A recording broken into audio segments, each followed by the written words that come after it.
Hello champions, welcome back to optimistic Jeet channel. Modern history की series में हम India on the eve of British conquest देख रहे थे। ब्रिटिश विजय के समय भारत की स्थिति। तो जिस समय ब्रिटिश साम्राज्य पनप रहा है, जिस समय ब्रिटिश साम्राज्य बनना शुरू हो रहा है, उस समय हमारे भारत में साम्राज्य था मुगल का। तो जैसे जैसे ब्रिटिश साम्राज्य बनता जाता है, ब्रिटिश साम्राज्य उभरता जाता है, उसी दौरान मुगल साम्राज्य का पतन होता है। ठीक है, तो अगर हम कहें कि मुगल साम्राज्य का पतन हम पढ़ रहे हैं या हम बोले ब्रिटिश साम्राज्य बन रहा है, दोनों सेम चीज़ें हैं। केवल दृष्टिकोण का अंतर है। जब हम मुगलों के या भारतीयों की तरफ से देखते हैं तो हम मुगलों का पतन की बात करते हैं, और जब हम ब्रिटिशर्स के नज़रिए से देखते हैं तो हम ब्रिटिश साम्राज्य का उदय देखते हैं। दोनों बातें एक ही हैं, एक ही सिक्के के दो पहलू हैं।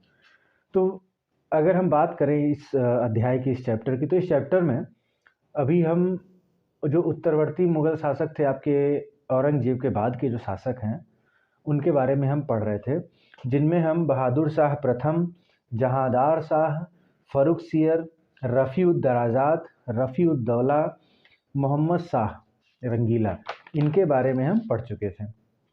आज हमारा अगले बादशाह हैं अहमद शाह बहादुर, जो कि 1748 से 1754 तक बादशाह रहते हैं, शासन करते हैं। So the next emperor of the later Mughal period is Ahmad Shah Bahadur, who ruled from 1748 to 1754.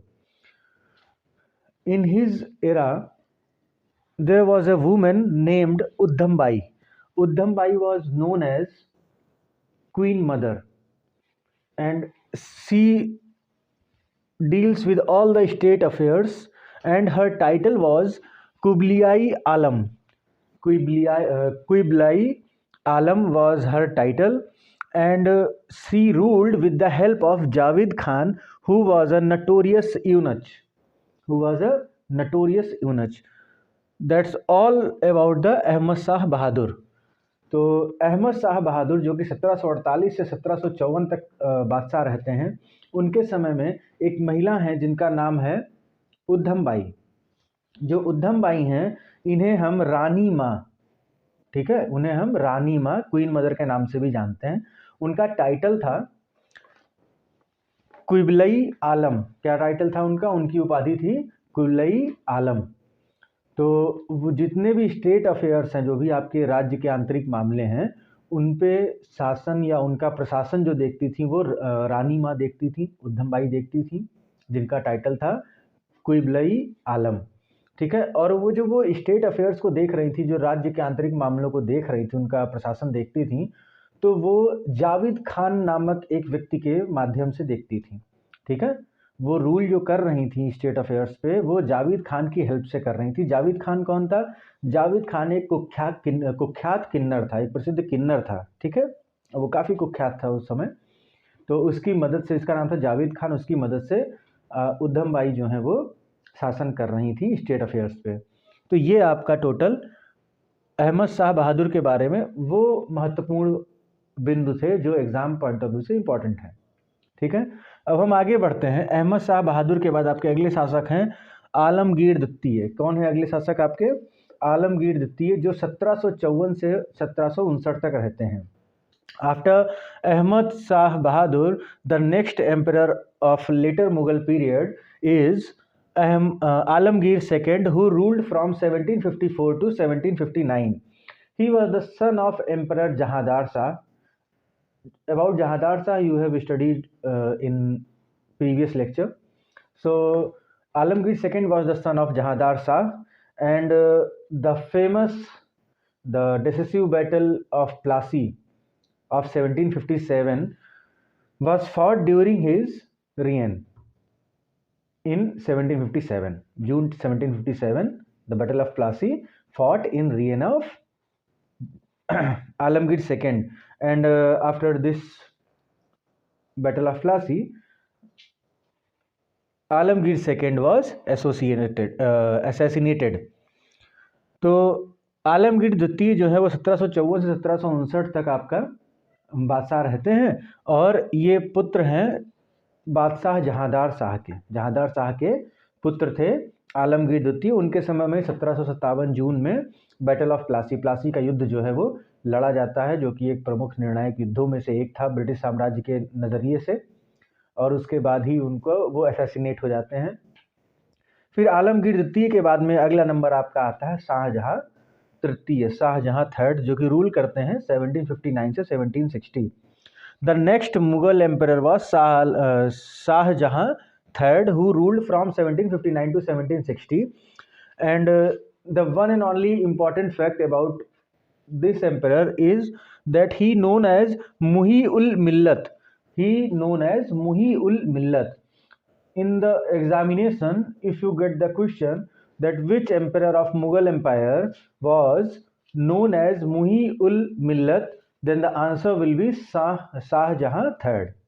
ठीक है, तो आपके नेक्स्ट जो मुगल बादशाह हैं वो हैं शाहजहां तृतीय, जो 1759 से 1760 तक शासन करते हैं।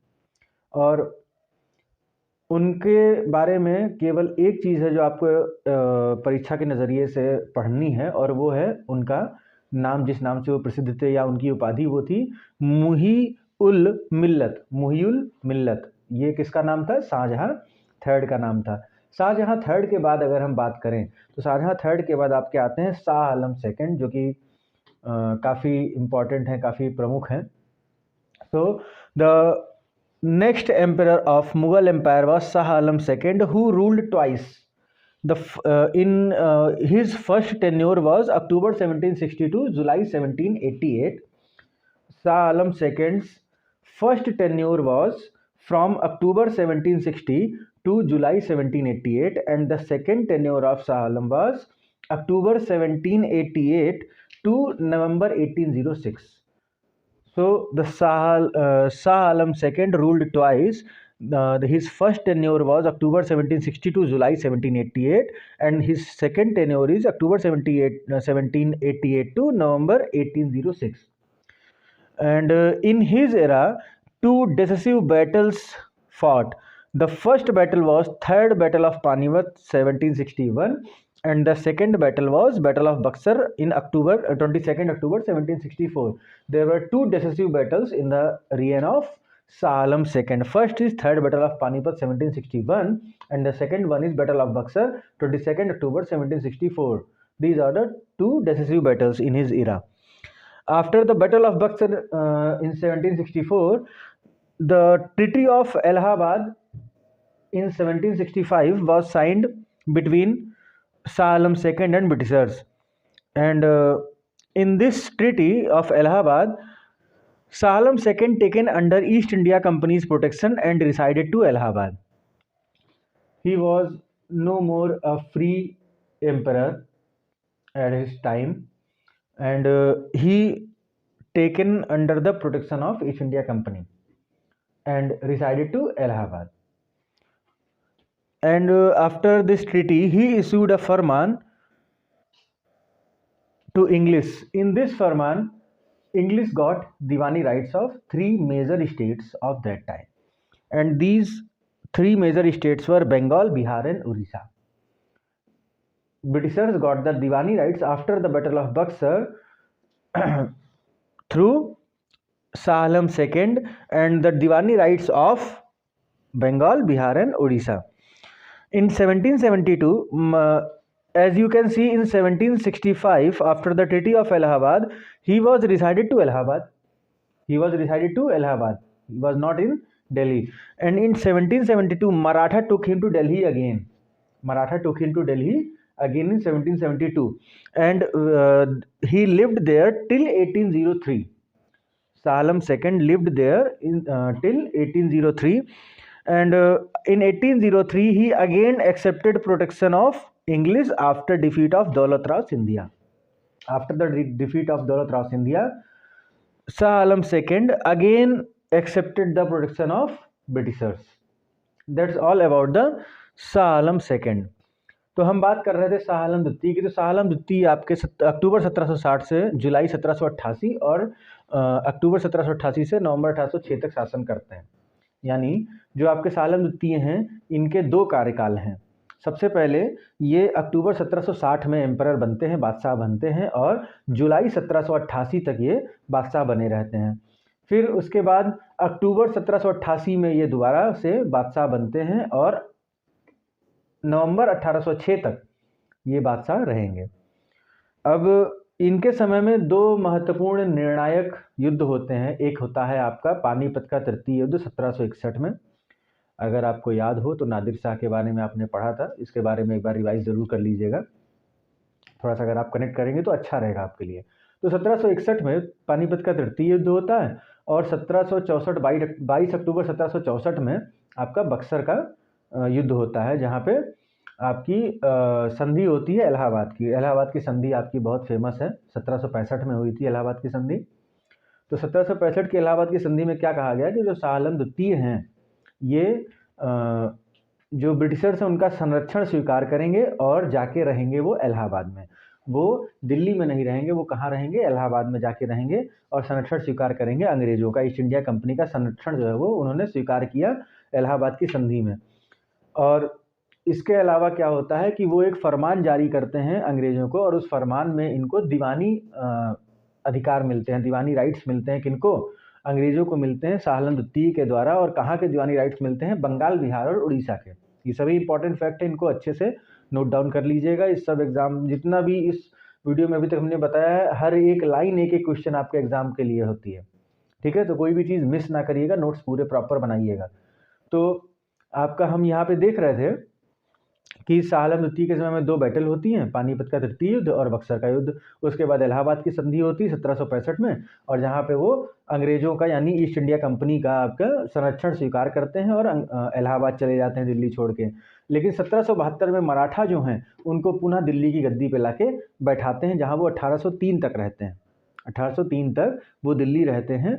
और 1803 में दौलत राव सिंधिया जो एक मराठा संघ है, अभी हम ये सब कुछ डिटेल में हम आगे पढ़ेंगे, अभी तो हम केवल एक मुगल शासकों के संबंध में एक चीज़ें हम धीरे धीरे पढ़ रहे हैं। जैसे जैसे हम आगे बढ़ते जाएंगे अध्याय में, हम बक्सर का युद्ध भी पूरे अच्छे से पढ़ेंगे। इलाहाबाद की संधि, जहाँ पे हम इलाहाबाद के बारे में बात कर रहे हैं, कड़ा के बारे में बात कर रहे हैं, और बहुत सारी चीज़ें हैं। बक्सर के युद्ध को हम प्रॉपर अच्छे से पढ़ेंगे, दीवानी राइट्स के बारे में पढ़ेंगे, सब चीज़ें हम आगे पढ़ेंगे। अभी केवल एक फैक्ट के रूप में हम आपको उत्तरवर्ती मुगल शासकों के अंतर्गत जितना आपको बताना ज़रूरी है हम वो आपको बता रहे हैं। जैसे जैसे हम आगे बढ़ते जाएंगे, कहानी हमारी बढ़ती जाएगी, चीज़ें ज़्यादा इलेबोरेट होती जाएंगी, तो थोड़ा सा संयम बना के रखें। क्वेश्चंस उठ रहे होंगे दिमाग में बहुत सारे, तो एक दो लेक्चर में आपको धीरे धीरे सारे आंसर्स आपके खुद ब खुद मिल जाएंगे। फिर भी अगर आप चाहते हैं तो कमेंट बॉक्स में अपने कोई भी इंपॉर्टेंट क्वेश्चंस को लिखिए, वो हम एज सुन एज पॉसिबल हम उनका आंसर आपको ज़रूर कर देंगे। तो 1772 में मराठा की मदद से ये वापस से दिल्ली की गद्दी पे इनको ले आया जाता है और 1803 तक वहाँ रहते हैं। कब तक? जब तक कि 1803 में ज्योतिरादित्य सिंधिया हार नहीं जाते हैं। जब मराठा संघ में कई सारे शासक आते हैं, उनमें से सिंधिया भी एक प्रमुख शासक रहे हैं। तो वहाँ पे दौलत राव सिंधिया जब हारते हैं 1803 में ब्रिटिशर्स से, उसके बाद में 1803 में शाह आलम द्वितीय दोबारा से अंग्रेजों का संरक्षण जो है वो स्वीकार कर लेते हैं और दिल्ली की गद्दी छोड़ देते हैं। पूरी तरीके से बादशाहत यहाँ समाप्त नहीं होगी, क्योंकि इसके बाद अभी आपके अकबर शाह सेकंड और बहादुर शाह सेकंड के बारे में हम पढ़ेंगे। तब जाके आपका पूरे उत्तरवर्ती मुगल शासकों की समाप्ति होगी और आपका मुगल साम्राज्य का पतन हो जाएगा। तो इसको हम साइड हटते हैं। आप फटाफट से अगर इसको नोट डाउन करना है नोट करिए वीडियो पॉज करके, और फिर हम नेक्स्ट स्लाइड पे मिलते हैं, जहाँ पे हम आपको इस लेक्चर के इस चैप्टर के आगे की चीज़ें हम आपको बताते हैं। और हाँ, वीडियो को लाइक कर दीजिए अगर चीज़ें समझ में आ रही हैं, शेयर भी कर दिया करिए। कभी अगर चीज़ें अच्छी लग रही हैं, अगर आपको समझ में आ रहा है तो शेयर ज़रूर कर दिया करिए, ये रिक्वेस्ट रहेगी आप लोगों से। और सब्सक्राइब आप लोगों ने कर ही रखा होगा, क्योंकि इन्फॉर्मेटिव वीडियोज़ हैं, कोई भी वीडियोज़ ऐसी नहीं है जो आपके लिए एग्जाम पॉइंट ऑफ व्यू से इंपॉर्टेंट नहीं है। एनीवेज, इसको नोट डाउन करिए, मिलते हैं नेक्स्ट स्लाइड में आपसे हम। तो आगे की स्लाइड हम देखते हैं क्या है यहाँ पे। तो अब इसके बाद आपके जो अगले एम्परर हैं मुग़ल एम्परर, उनका नाम है अकबर शाह सेकंड, जो रूल करते हैं 1806 से 1837 तक, ठीक है। The next Mughal emperor is Akbar Shah second, who ruled from 1806 to 1837. And there are some important fact about Akbar Shah II, which are very important for examination. Please note it down. That Akbar Shah II, the Mughal emperor, give title of Raja to Raja Ram Mohan Rai. Ram Mohan Rai was given the title of Raja by Akbar Shah II. And after this, a second important point of this topic for the examination is that in 1835 East India Company discontinued calling Mughal emperor and stopped issuing coins in the name of Mughals. These are the two important point for the examinations. तो अकबर शाह द्वितीय जो 1806 से और 1837 तक बादशाह रहते हैं, शासन करते हैं, उनके समय में दो महत्वपूर्ण घटनाएं ऐसी हैं जो आपके एग्ज़ाम के परिप्रेक्ष्य से, आपके परीक्षा के परिप्रेक्ष्य से बहुत ही ज़्यादा महत्वपूर्ण है, बहुत ज़्यादा इम्पॉर्टेंट है। तो पहली ये कि अकबर शाह सेकंड ने ही, जो आपके अकबर शाह सेकंड हैं, इन्होंने ही राम मोहन राय को राजा की उपाधि दी थी। एग्ज़ाम में बहुत बार ये पूछा जा चुका है, अलग अलग एग्ज़ाम्स में पूछा जा चुका है कि राम मोहन राय को राजा की उपाधि किसने दी थी। तो राजा राम मोहन राय इनको कहा जाता है क्योंकि राजा की उपाधि अकबर शाह द्वितीय ने इनको दी थी। ठीक है, मुग़ल बादशाह अकबर शाह द्वितीय। इसके बाद दूसरा महत्वपूर्ण पॉइंट ये है कि 1835 में जो ब्रिटिशर्स हैं वो अब इनको मुग़ल एम्परर कहना बंद कर देते हैं। ठीक है, वो अब इनको मुग़ल एम्परर, मुग़ल बादशाह नहीं कहते हैं।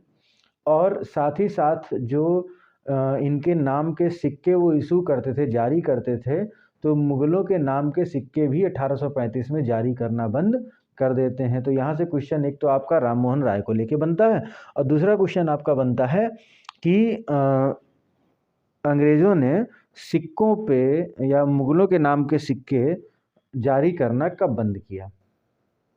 इसके बाद अगले आपके मुग़ल बादशाह हैं बहादुर शाह द्वितीय, जो 1837 से 1857 तक शासन करते हैं, बादशाह रहते हैं। The next Mughal emperor is Bahadur Shah second who ruled from 1837 to 1857 and his full name was Bahadur Shah Jafar and Jafar was his surname. Always remember, Jafar was not the title, Jafar was the surname of Bahadur Shah II. That's why we know him as Bahadur Shah Jafar, and we know him from the basically 1857 revolt. In 1857 revolt, he declared himself as a emperor of India, and in 1857 revolt, Britishers capture him and send him to Rangoon, and where he died in 1862. So the basic fact is that Bahadur Shah second's name was Bahadur Shah Jafar. He ruled from 1837 to 1857, and Jafar was his surname, not the title, and he declared him as the Emperor of India in the revolt of 1857. And English captured him from the Delhi and sent him to Rangoon, where he died in 1862. So the important fact is Bahadur Shah Jafar died in Rangoon in 1862, and when he declared him as the Emperor of India, so then you will say that he declared him as the Emperor of India in 1857 at the time of revolt, first Indian independence war, you can see it. And he was the last Mughal emperor. Who was the last Mughal emperor? Then the last Mughal emperor is Bahadur Shah II. But the point to be noted that the legally Mughal empire came to an end on 1st November 1858. Legally, Mughal Empire came to an end on November 1st, 1858 with the declaration of Queen Victoria. Queen Victoria's declaration was declared on November 1st, 1858, and from November 1st, 1858, there will be no empire called as Mughal Empire, because India will become the territory of British Queen. So that's all for this point. तो बहादुर शाह जफर जो आपके 1837 से 1857 तक बादशाह रहते हैं, तो इन्होंने क्या किया, पहली बात तो ये कि बहादुर शाह सेकंड का पूरा नाम है बहादुर शाह जफर। यहाँ पे जफर याद रखिएगा, उनका उपाधि नहीं, उनका टाइटल नहीं है। जफर क्या है? जफर उनका सरनेम है। ठीक है, जैसे हम लोगों के सरनेम होते हैं, जैसे हम अभिजीत सिंह, मेरा सरनेम है सिंह, अभिजीत प्रताप सिंह जैसे मैं लिखता हूँ तो मेरा सरनेम सिंह है। सिंह यहाँ पे मेरी उपाधि नहीं है, ये मेरा टाइटल है। उसी तरीके से सॉरी, मेरी टाइटल या उपाधि नहीं है, मेरा सरनेम है। ठीक उसी तरीके से बहादुर शाह जफ़र में जफ़र जो है वो उनका सरनेम है, ना कि उनका टाइटल है। ठीक, ये चीज़ आप लोग याद रखिएगा, इस पर कन्फ्यूज़न बहुत ज़्यादा होता है और अक्सर लोग उसको गलत कर देते हैं, ये इनकी उपाधि नहीं थी। दूसरी बात यहाँ पे जो इम्पोर्टेंट निकल के आती है कि 1857 के स्वतंत्रता संग्राम में जो आपके बहादुर शाह जफ़र हैं या बहादुर शाह सेकंड हैं, वो स्वयं को भारत का बादशाह घोषित करते हैं। ठीक है, और उस स्वतंत्रता संग्राम में जब इनको कैप्चर करते हैं ब्रिटिशर्स, इनको गिरफ्तार करते हैं अंग्रेज, तो इनको कहाँ भेजते हैं? रंगून भेजते हैं, जहाँ 1862 में इनकी मृत्यु हो जाती है। और कानूनी तौर पे अगर देखा जाए तो मुग़ल साम्राज्य समाप्त होगा 1 नवंबर 1858 को। ब्रिटिश जो रानी हैं विक्टोरिया, ब्रिटिश रानी विक्टोरिया जो हैं, उनके डिक्लेरेशन के साथ में ही मुग़ल एम्पायर जो है वो भारत से समाप्त हो जाएगा। अब जब मुग़ल एम्पायर समाप्त होता है तो हमें कुछ चीज़ों को ध्यान देना है। जैसे सबसे पहले तो हम देखेंगे डिक्लाइन ऑफ मुग़ल्स कॉज, यानी मुग़लों के पतन के कारण हम सबसे पहले यहाँ पर देखेंगे। तो जब मुग़लों के पतन के कारण की हम बात करते हैं तो यहाँ पे हम दो नज़रिए की तरफ देखते हैं। We will discuss here the two aspect for the cause of decline of Mughals. The two cause are, the first one is empire related cause and the second one is region related aspects, you can say. So the in empire related aspects, there were the major problem was related with the structure and functioning. The structure and functioning at the time of, till the time of Aurangzeb was very good for administration, but after the Aurangzeb, all other Mughal emperor could not apply those structure and functioning which were applied till Aurangzeb's tenure. And the second aspect is region related. At the later Mughal period, there was the turmoil and instability in different parts of the empire. So these were the two aspects which were the main cause for the decline of Mughals. अगर हम मुग़लों के पतन के कारण की बात करते हैं तो इसके दो दृष्टिकोण हम देखते हैं। पहला दृष्टिकोण संबंधित होता है साम्राज्य संबंधी और दूसरा इनके क्षेत्र संबंधी होता है। साम्राज्य संबंधी दृष्टिकोण की अगर बात करें तो इसमें हम बात करते हैं कि जो स्ट्रक्चर और फंक्शनिंग, जो संरचना इनकी थी, ठीक है, और जो कार्य करने के तरीके थे, प्रशासन करने का जो तरीका था, औरंगजेब के बाद का जो तरीका था वो पहले के मुग़ल शासकों, औरंगजेब और उनसे पहले के मुग़ल शासकों से अच्छा नहीं था, उनसे काफ़ी निचले स्तर पे जा चुका था, जो कि एक प्रमुख कारण बना मुग़लों के पतन का। और अगर हम दूसरे दृष्टिकोण की बात करें तो दूसरा दृष्टिकोण है क्षेत्र संबंधी।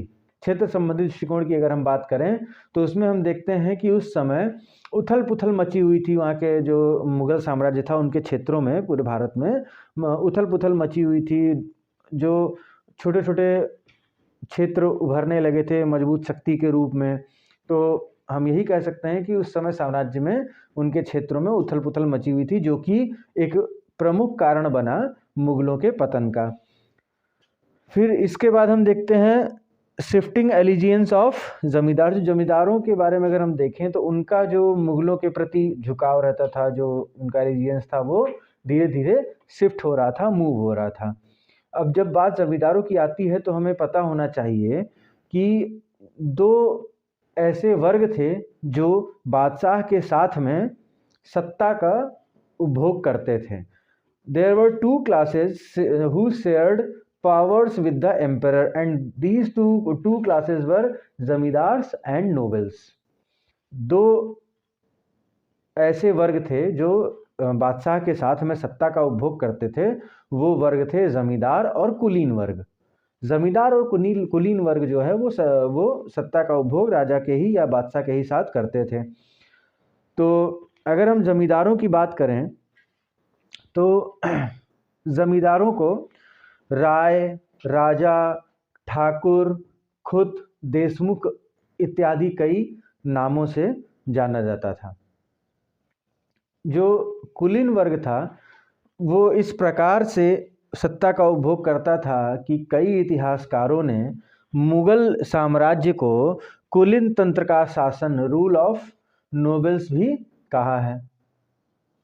तो ये प्रमुख चीज़ें रहीं जो हमने इससे पहले देखा कि जो मुगलों के साम्राज्य का जो पतन होता है उसके प्रमुख कारण क्या थे। ज़मींदार और कुलीन वर्ग के बारे में हमने देखा, इसके बारे में हम और डिस्कस करेंगे, लेकिन हम चाहेंगे कि आप पहले इसको नोट डाउन कर लें, क्योंकि ये चीज़ें नोट डाउन करने के बाद जब हम आपको ये बताएंगे तो थोड़ा सा समझ में आएगा। इस तरीके से बहुत ज़्यादा चीज़ें हम बताते चले जाएंगे तो शायद आपको थोड़ा सा प्रॉब्लमेटिक लगेगा, और मैं नहीं चाहता कि हमारे सेशन में आपको थोड़ा सा भी बोरिंग लगे या चीज़ें समझ में ना आए। तो मैं साइड से हटता हूँ, आप इसको नोट कर लें एज सुन एज पॉसिबल।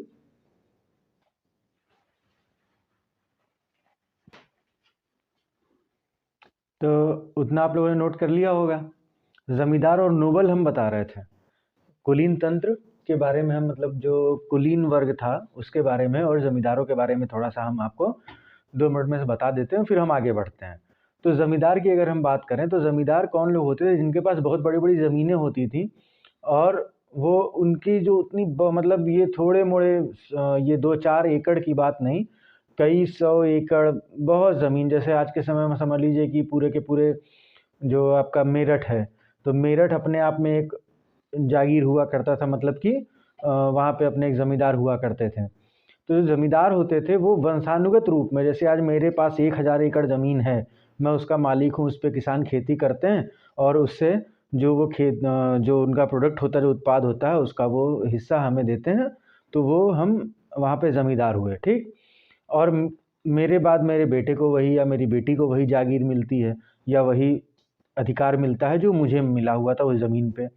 तो जहाँ पे वंशानुगत रूप में ज़मीन जो है वो ट्रांसफ़र होती रहती है, जो हमें एज ए ज़मींदार हमको मुग़ल बादशाह की तरफ से जो विशेषाधिकार मिले थे वो वैसे ही कंटिन्यूअसली हमको मिलते रहते हैं हमारी आने वाली पीढ़ियों को, तो उसको हम बोलते हैं कि हम ज़मींदार हैं, ठीक है। तो ज़मींदार जो है वो आपका वंशानुगत तौर पे होता है। आज मैं हूँ, मेरी आने वाली पीढ़ी मेरी जगह ज़मींदार होगी, तो हम उसको बोलते हैं ज़मींदार। और जो ज़मींदार थे उनको अलग अलग क्षेत्रों में अलग अलग नामों से जाना जाता था, जैसे हमने बताया अभी कि राय, राजा, खुत, और उसके बाद में ठाकुर, देशमुख, ऐसे कई सारे नामों से जाना जाता था। तो ये तो थे आपके ज़मींदार। और अगर हम कुलीन वर्ग यानी कि नोबल्स की बात करें तो ये लोग वो होते थे जो नोबल्स, देखिए नाम से पता चल रहा है कि मतलब जो बादशाह है वो किसी को अपना नोबल समझता है, तो या किसी को इनाम के तौर पे कुछ एरिया दे देता है और कहता है कि वहाँ का जो है टैक्स आप वसूल के हमको देंगे और उसका कुछ हिस्सा आपका भी होगा, कुछ हिस्सा सरकार का भी होगा। तो हम वहाँ पे बात करते हैं कुलीन वर्ग की, ठीक है, जिनको नियुक्त किया जाता है, और जिनको वंशानुगत तौर पे मिलता है उनको हम बोलते हैं ज़मींदार। चीज़ें दोनों लगभग एक जैसी हैं, बस एक जगह पे बादशाह के द्वारा जो है उनको प्रोवाइड किया गया है, और दूसरी तरफ वो उनकी खुद की अपनी ज़मीनें हैं जो वंशानुगत तौर पे उनकी पीढ़ियों को ट्रांसफ़र होती हैं। तो ये तो थे आपके ज़मींदार और कुलीन वर्ग यानी कि नोबल्स और ज़मींदार्स। अब हम आगे बढ़ते हैं तो हम देखते हैं राइज़ ऑफ रीजनल एस्पिरेशंस। तो जो क्षेत्रीय शक्तियां हैं उनके उदय के बारे में हम बात कर रहे हैं, क्योंकि वो भी एक बड़ी प्रॉब्लम रही, वो भी एक बड़ा कारण रहा जो मुग़ल साम्राज्य का पतन होता है। तो जैसे अगर हम बात करें तो जैसे जाट साम्राज्य है, सिख है, राजपूत हैं, मराठा हैं, ये सब कुछ क्षेत्रीय शक्तियों का उदय हुआ था यहाँ पे। तो अगर हम बात करें the rise of regional aspirations like Jat, Marathas, Sikhs, Rajput, so their continuous struggle against the empire weakened the empire considerably। मतलब लगातार, जैसे अगर जाट हैं, अगर हम जाट की बात कर रहे हैं, या सिख हैं, मराठा हैं, ये लगातार धीरे धीरे छोटे छोटे संघर्ष मुग़लों के खिलाफ करते रहते थे, जिसकी वजह से धीरे धीरे मुग़ल साम्राज्य जो है वो कमज़ोर होता गया। और जो मराठा थे वो 2 कर वसूलते थे, सरदेशमुखी और चौथ, इसको आप पढ़ेंगे आगे। इसमें एक खेती का टैक्स है, एक गुंडा टैक्स है कि भाई अगर आप चाहते हो कि हम आपके ऊपर आक्रमण ना करें तो आप हमको इतना पैसा सालाना हमको दे दिया करिए, तो हम आपके ऊपर आक्रमण नहीं करेंगे। तो इस टाइप के कुछ कर जो है वो वसूलने लगे थे, जो मराठा थे वो वसूलने लगे थे। यहाँ तक कि उन्होंने मराठा से भी ये बोल दिया था कि अगर आप चाहते हो कि आप आक्रमण ना करो तो आप एक काम करो, हमको सरदेशमुखी दे दो, यानी कि हमको कुछ टैक्स दे दो, कुछ पैसा दे दो, हर साल हमको पहुंचा दिया करो, तो हम आपके ऊपर आक्रमण नहीं करेंगे। मराठा भी गजब के शक्तिशाली लोग थे और बहुत तेज थे। मतलब समझिए कि मराठा एक छोटा साम्राज्य था। यहाँ पे तुलना में अगर हम बात करें तो मुगल साम्राज्य से छोटा था, लेकिन मराठा अपने आप में बहुत बड़ी शक्ति थे, बहुत बड़ा उनका साम्राज्य था। लेकिन अगर हम बात करें उस तत्कालीन समय की, अगर हम बात करें उस समय की, अगर हम बात करें तो मुगल साम्राज्य से तो मराठा थोड़ा छोटा ही था। वो बात अलग है कि मराठा की शक्तियाँ बहुत ज़्यादा बढ़ती चली गई धीरे धीरे, तो वो हमारे लिए गर्व की बात है, वो आगे की चीज़ें हैं। लेकिन फ़िलहाल अगर हम बात करते हैं तो उस समय मराठा जो है वो मुगलों से छोटे हुआ करते थे। उसके बावजूद उनकी शक्तियाँ, उनका मनोबल, उनका आत्मविश्वास इतना ज़्यादा था कि उन्होंने मुगलों तक से जो है सरदेशमुखी कर वसूलने की कोशिश की थी। तो होता क्या था कि मतलब मराठाओं का एक नियम था कि किसी भी क्षेत्र में बोलते थे कि या तो भाई देखो आप हमको कुछ पैसा दे दो, ठीक है, अपनी सुरक्षा चाहते हो, एज ए सिक्योरिटी टैक्स कहते थे उसको, कि अगर अपनी सुरक्षा चाहते हो तो हमको सालाना, एक जनरल बात मैं करता हूँ उदाहरण के तौर पे, कि आप हमको सालाना 10,000 रुपये जो है आप अपने साम्राज्य से भेज दिया करिए। अगर आप नहीं भेजेंगे तो हम आप पे आक्रमण कर देंगे, फिर हम लूट पाट के जितना ले जा पाएंगे हम सब ले जाएंगे, तो भैया देख लो आपको क्या करना है। तो इस टाइप से कई सारे टैक्स वो ले रहे थे। तो उसके खिलाफ जो है मुगलों ने सैंक्शन भी उनके ऊपर, प्रतिबंध भी उनके ऊपर लगाए। ठीक है, अब हम कुछ बात करते हैं इकोनॉमिक एंड एडमिनिस्ट्रेटिव प्रॉब्लम्स की। हम कुछ इकोनॉमिक और एडमिनिस्ट्रेटिव प्रॉब्लम्स की बात यहाँ पे करेंगे। कुछ अर्थव्यवस्था से संबंधित और प्रशासकीय समस्याएं जो हैं हम उनको देखते हैं। तो इसमें सबसे बड़ी चीज़ जो आती है वो हम बात करते हैं जागीर के बारे में। जागीर क्या होता है, मनसब क्या होता है, ये सब टर्म्स आपको मेडिवल हिस्ट्री में बहुत अच्छे से एक्सप्लेन किए जा चुके हैं। आप इससे मॉडर्न से पहले आपने पढ़े होंगे, और आगे भी अगर जब हम अभी मराठाओं के बारे में अच्छे से पढ़ेंगे, मॉडर्न हिस्ट्री के अंतर्गत ही, आधुनिक इतिहास के अंतर्गत हम जब मराठा को अच्छे से पढ़ेंगे तो हम वहाँ पे इन सब चीज़ों को बहुत बारीकी से देखेंगे कि जागीर क्या होता है, मनसब की बात क्या होती है, और वो टैक्स जो सरदेशमुखी है, चौथ है, ये सारी चीज़ें हम पढ़ते हैं। कुछ चीज़ें हम मध्यकालीन इतिहास में पढ़ चुके हैं और कुछ चीज़ें हम आधुनिक इतिहास में आगे पढ़ेंगे। अभी अगर हम उन सारी चीज़ों को बताएंगे तो फिर वो डिटेल्ड एनालिसिस पे अगर हम जाएंगे तो ये चैप्टर फिर ख़त्म नहीं होगा करीब 15-20 लेक्चर तक। तो इस चैप्टर में जो चीज़ें सारगर्भित हैं हम उनको लेकर चलेंगे, और जो जो चीज़ें चैप्टर वाइज आगे आती जाएंगी उनको हम एक्सप्लेन करते रहेंगे। अभी तक हमें जो कुछ भी बताया है, जैसे हमने प्लासी के युद्ध का नाम लिया था थोड़ी देर पहले, हमने बक्सर के युद्ध का नाम लिया, तो ऐसा नहीं कि हम केवल उतना ही बताएंगे। जब हम अभी आगे पढ़ेंगे अंग्रेजों के बारे में, कंटिन्यूसली हम अपना चैप्टर्स को आगे बढ़ाएंगे, तो प्लासी का युद्ध अपने आप में एक अच्छा खासा चैप्टर है, बक्सर का युद्ध भी एक अच्छा खासा चैप्टर है। तो चीज़ें उसमें बहुत सारी हैं, वो हम आगे पढ़ेंगे। तो फिलहाल अभी हम बात कर रहे हैं कुछ अर्थव्यवस्था से संबंधित और प्रशासकीय समस्याओं के बारे में। उसमें सबसे पहले बात जागीर की आती है। तो होता क्या है कि मुगल साम्राज्य में कुछ अमीर हुआ करते थे। अमीर का मतलब यहाँ पे रिच से नहीं है, अमीर पद का नाम होता था। उनके एक ऐसे समझिए कि अगर आप दरबार से अगर समझ रहे हैं तो दरबार में एक अच्छा खासा मंत्री का ओहदा होता था जो उनका काम धाम में हेल्प करते थे। हर क्षेत्र के अपने अमीर होते थे, जैसे हम लोग आज के समय कहते हैं हर क्षेत्र में डीएम है, एसपी है, ऐसे। तो ऐसे ही हर क्षेत्र में अमीर हुआ करते थे। तो जब हम बात करते हैं अमीरों की, तो क्या था कि कुछ प्रमुख लोगों को क्षेत्रवार तरीके से उनको कुछ ज़मीन दे दी जाती, जिसको हम बोलते थे जागीर। कहते थे कि भैया ये आपकी जागीर है। तो इसके लिए हम जो शब्द एक अच्छे रूप में प्रयोग करते हैं वो है इक्ता प्रणाली। क्या है? इक्ता प्रणाली। तो सबसे पहले तो हम इक्ता प्रणाली को समझेंगे, उसके बाद हम आपको बताएंगे कि यहाँ पे समस्याएं क्या आ रही थी। तो आइए सबसे पहले हम आपको एक अलग चार्ट पे हम आपको बताते हैं कि इक्ता प्रणाली क्या थी और उसमें खालसा सिस्टम क्या है। ऐसे बहुत सारी चीज़ें हैं जो आपको बतानी है, उसको हम अलग से आपको दिखा देते हैं एक बार।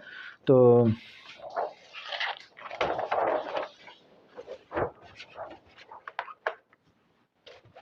देखिए, अगर हम बात करते हैं इक्ता प्रणाली की, ठीक है, तो ये है इक्ता सिस्टम।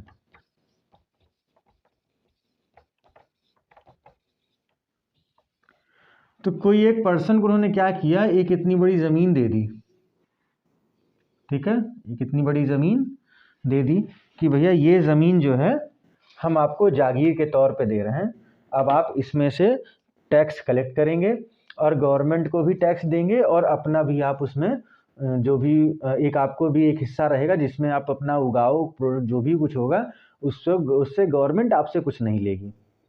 तो कोई भी किसी व्यक्ति को दे देते थे जो भी थोड़ा शक्तिशाली है किसी क्षेत्र का। जैसे अगर मैं लखनऊ निवासी हूँ तो लखनऊ में, या मैं प्रतापगढ़ का ओरिजिनेशन मेरा प्रतापगढ़ से है तो मैं प्रतापगढ़ में रहता हूँ मान लिया। तो प्रतापगढ़ में क्या हुआ कि उन्होंने कहा कि प्रतापगढ़ से हम आपको पूरा जो प्रतापगढ़ है वो हम आपको दे रहे हैं, प्रतापगढ़ से आप हमको टैक्स देंगे, उसके बदले में हम आपको कुछ प्रतापगढ़ की कुछ ज़मीन देंगे जिससे आपको टैक्स नहीं देना है। समझते हैं कैसे? अब ये समझिए कि किसी व्यक्ति को उन्होंने ये एक ज़मीन का हिस्सा दिया, ठीक है, एक ज़मीन एक गांव जो है उन्होंने दे दिया। अब कहा कि इसमें ये हिस्सा जो आपका है, जो ये हिस्सा है ये आपका हो जाएगा, ठीक है, और जो बाकी का हिस्सा बच रहा है, जो बाकी का हिस्सा बच रहा है ये आपका जो ब्लू कलर से है ये आपका गांव के बाकी लोगों का है, जिस पे आप खेती करवा के वहाँ पे जो उत्पादन होगा, वहाँ पे जो प्रोडक्शन होगा उसमें से आप गवर्नमेंट को टैक्स देंगे। अब होता क्या है कि जो ये हिस्सा है ये वाला, इसको बोलते हैं खालसा लैंड। क्या बोलते हैं? खालसा भूमि। क्या बोलेंगे इसको? खालसा लैंड या खालसा भूमि। और इस एरिया को हम बोलते हैं एरिया ऑफ अमीर या जागीरदार। एरिया ऑफ अमीर या जागीरदार। एरिया ऑफ अमीर या जागीरदार।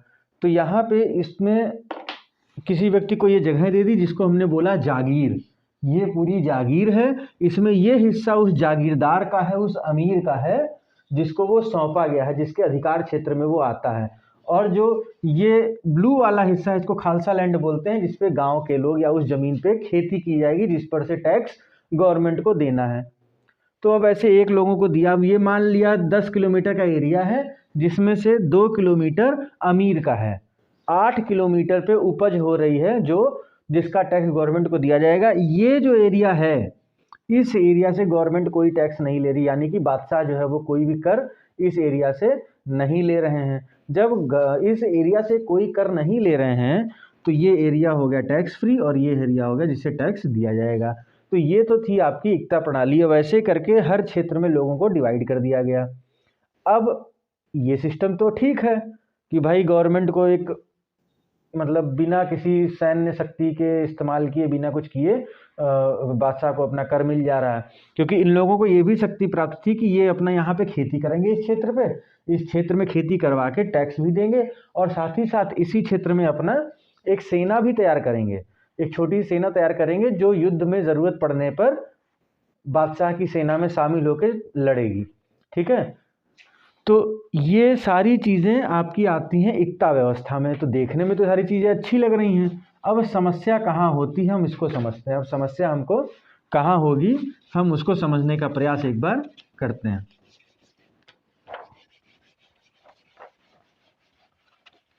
चलिए इसको हम अलग से बताते हैं, इसको रफ करने में थोड़ी प्रॉब्लम हो रही है।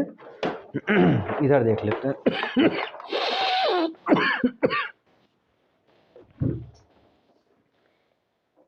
अब जागीर किसी एक व्यक्ति को दी थी, ठीक है, वो आपने समझा कि कैसे क्या हो रहा है, उसको एकता सिस्टम बोला। अब ये समझिए कि अगर किसी एक पर्सन को वो हमने 10 किलोमीटर की ज़मीन दी, उसमें से 2 किलोमीटर का हमने उसको जागीर दे दी जिस पे हम आपसे कोई टैक्स नहीं ले रहे हैं। अब इसके अलावा जब एक व्यक्ति को दिया, ऐसे ही और भी लोग भरोसेमंद ऐसे आते हैं जिनसे खुश होके उनको बादशाह जागीर दे देते हैं। अब धीरे धीरे क्या हुआ इस एकता व्यवस्था के अंतर्गत कि जागीरों को दी जाने वाली संख्या धीरे धीरे बढ़ती रही। ऐसे समझिए कि उत्तर प्रदेश में आज 80 जिले हैं, समझिए 80 जागीर हैं।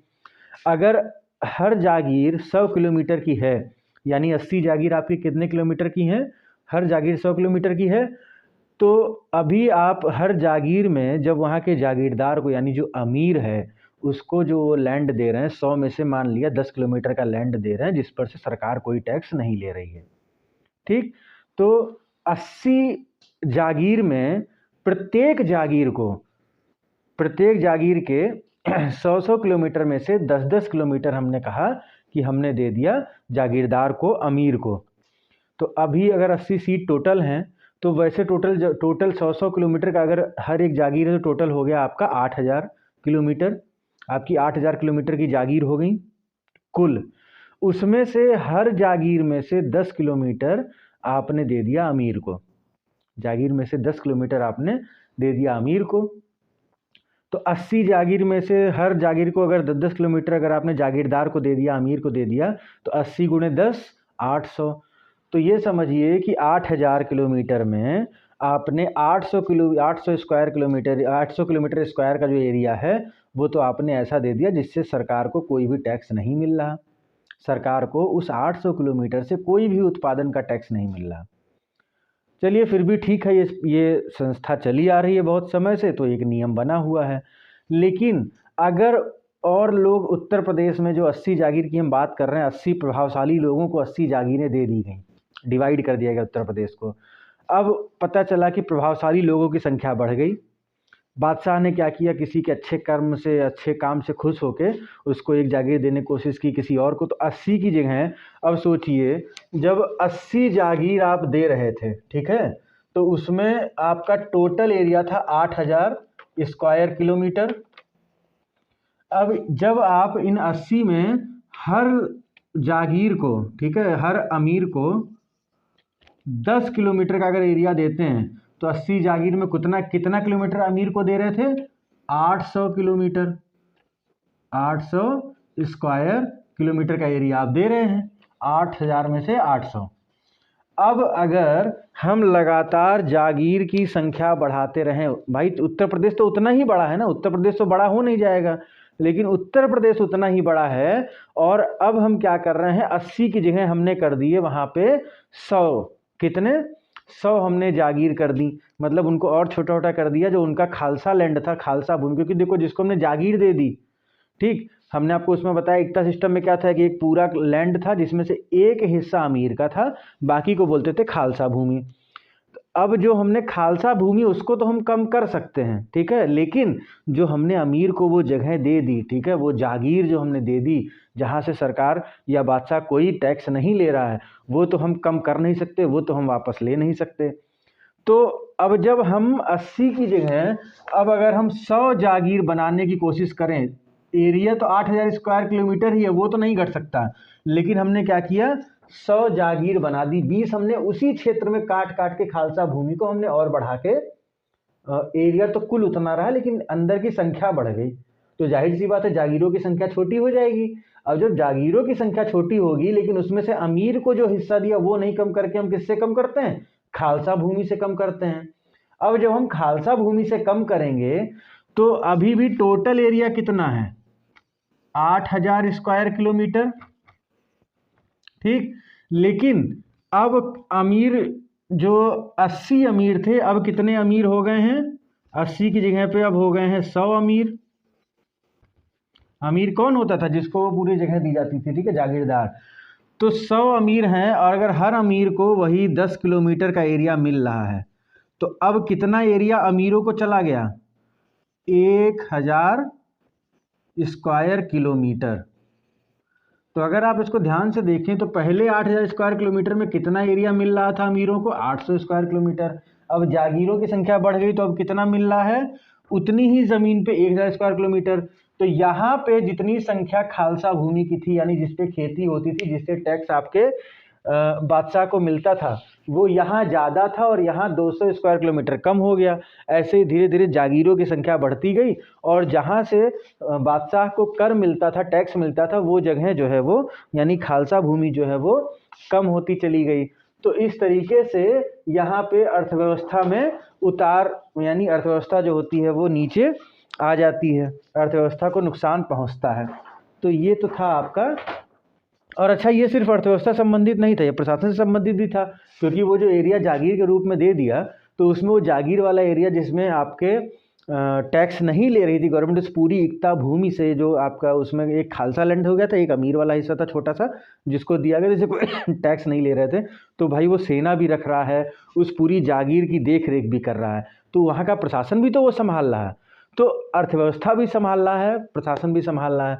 लेकिन वही इकाई आगे चल के धीरे धीरे मुगलों के लिए क्या हो गई, गले की फांस बन गई, क्योंकि उसकी वजह से क्या हो रहा था, अर्थव्यवस्था में गिरावट आती चली गई। भाई पहले आपने देखा कि जब हम 80 जागीर में, हमने उदाहरण आपको दिया कि 80 जागीर में, जब 80 जागीर है उतने ही क्षेत्र में तो हमें कितना मिल रहा था, कितनी भूमि बिना टैक्स के चली जा रही थी। फिर जब जागीर बढ़ती गई लेकिन क्षेत्र उतना ही है, टोटल जागीरों की संख्या बढ़ती गई, तो जागीरदार जब बढ़ेंगे तो उनको देने वाली भूमि बढ़ेगी, तो कमी किसमें आएगी, खालसा भूमि। खालसा भूमि वो थी जिसमें खेती होती थी। तो ये सारी चीज़ें हैं। हम इक्ता सिस्टम वैसे तो पढ़ चुके थे मेडिएवल में, बट मुझे लगा कि यहाँ पे बताना ज़रूरी है तो मैंने आपको बता दिया। तो ये भी बहुत बड़ी एक प्रॉब्लम हुई मुगलों के पतन के लिए, जो एक कारण बना। ठीक, इसके बाद हम देखते हैं राइज ऑफ रीजनल स्टेट्स, कुछ क्षेत्रीय राज्यों का उदय। तो जब हम रीजनल स्टेट्स की बात करते हैं तो हम इनको 3 भागों में डिवाइड करते हैं। एक तो है सक्सेसर स्टेट, एक है इंडिपेंडेंट स्टेट और एक है न्यू स्टेट। तो सक्सेसर स्टेट तो समझ लीजिए उत्तराधिकारी राज्यों के रूप में हो गए। जैसे इनमें क्या कहा गया, सबसे पहले तो ये देखिए कि Mughal provinces that turned into states after breaking away did not challenge sovereignty of Mughal rule as Awadh, Bengal, Hyderabad. इसमें कह रहे हैं कि जो मुगल प्रोविंस थी, जो मुगल साम्राज्य है, मुगल क्षेत्र है, उससे टूट कर ये बनते हैं, ठीक है, लेकिन ये मुगल साम्राज्य को ही अपना एम्परर, मतलब मुगल को ही अपना बादशाह मानते हैं। ठीक, उनकी जो संप्रभुता है, मुगलों की संप्रभुता को स्वीकार करते हुए ये लोग अपना शासन चलाते हैं। जैसे अवध, बंगाल और हैदराबाद। तो मुगल साम्राज्य था बड़ा सा, उसमें से एक हिस्सा अवध का टूट गया, एक हिस्सा बंगाल का टूट गया, एक हिस्सा हैदराबाद का टूट गया। तो ये हिस्सा तो टूट गया, लेकिन इन्होंने अपना सोवरेन, अपना संप्रभु किसको मान के रखा है, अभी भी इन्होंने संप्रभु अपना मान के रखा है मुगल को। ठीक है, मुगलों की संप्रभुता को इन्होंने अस्वीकार नहीं किया था। इनको हम उत्तराधिकारी राज्य भी बोल सकते हैं, उत्तराधिकारी क्षेत्र भी बोल सकते हैं, सक्सेसर स्टेट। दूसरे आते हैं इंडिपेंडेंट स्टेट। इंडिपेंडेंट स्टेट यानी कि स्वतंत्र राज्य। तो अगर इस श्रेणी की हम बात करें तो they came to existence primarily due to destabilisation of Mughal control like Mysore Rajputs. तो ये अगर प्रथम दृष्टया हम अगर देखें प्रमुख रूप से, तो ये किस तरह बनते हैं कि जब जो वहाँ पे डिस्टेबलाइजेशन होता है, यानी कि जब वहाँ पे व्यवस्था जो होती है वो मुगलों की सही नहीं होती है, उनके अव्यवस्था के चलते इन राज्यों का उदय होता है। लेकिन हाँ, अभी भी एक चीज़ ध्यान कि ये पूरी तरीके से उनके विरोधी नहीं होते हैं। हाँ, लेकिन मुगल बादशाह को अपना संप्रभु भी नहीं मानते हैं। इनमें आता है आपका मैसूर और राजपूत। ठीक है, ये मुगलों से अलग होते हैं उनकी अव्यवस्था के चलते, लेकिन उनको अपना परस्पर विरोधी नहीं मानते हैं। हालांकि वो उनकी पराधीनता यानी कि उनकी संप्रभुता को भी स्वीकार नहीं करते। ये तो थे आपके स्वतंत्र राज्य। तीसरे आते हैं न्यू स्टेट, नए राज्य। ये प्रॉपरली सेटअप होते हैं अगेंस्ट मुगल एम्परर। ठीक है, states setup by the rebels against Mughals empire like Maratha, Sikhs and Jats. तो मराठा, सिख, जाट ये सब एम्पायर जो थे, ये रेबल करके मुगलों के विरोध में, मुगलों के एम्पायर में रेबल करके अपना नया राज्य बनाते हैं। तो ये हैं आपके नए राज्य। तो ये 3 श्रेणियां हमने देखी नए राज्यों की। इसके बाद हम देखेंगे कुछ रीजनल किंगडम्स।